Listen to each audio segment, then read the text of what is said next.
আসসালামু আলাইকুম ওয়া রাহমাতুল্লাহি ওয়া বারাকাতুহু। সবাই কেমন আছেন? আমি ভালো আছি আলহামদুলিল্লাহ। তো আরেকটা নতুন ভিডিওতে সবাইকে স্বাগতম। আজকে হচ্ছে একটু শাক ভর্তা করব।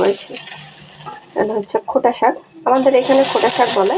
তো আমি শাকটা হচ্ছে সুন্দর করে কুইটে বাইছে রেডি করে নিচ্ছি আর কি, ধুয়ে ধুয়ে।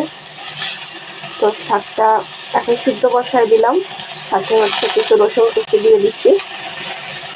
এখন দিয়ে দিব কিছু কাঁচামরিচ আর কিছু পেঁয়াজ কুচি।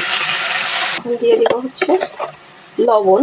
লবণটা আমি অল্প করেই দিব, শাকটা যেহেতু অল্প। তো শাকটা আমি সিদ্ধ বসায় দিলাম, এখন ঢাকা দিয়ে দিব। অল্প একটু পানি দিয়ে দিলাম, এখন ঢাকা দিয়ে সিদ্ধ করব ভালোভাবে। চলেন দেখি শাকের কি অবস্থা। এখন একটু পানি আছে, পানিটা একদম শুকায় নেব। শাকটা একদম সুন্দর সিদ্ধ হয়ে গেছে। এই যে তো শাকের পানিটা হচ্ছে শুকায় গেছে, শাকটাও একটু ভাজা ভাজা হয়েছে। এখন চুলাটা অফ করে দিব। চুলাটা অফ করে দিলাম, একটু ঠান্ডা করে তারপরে হচ্ছে ভর্তাটা করে নিব।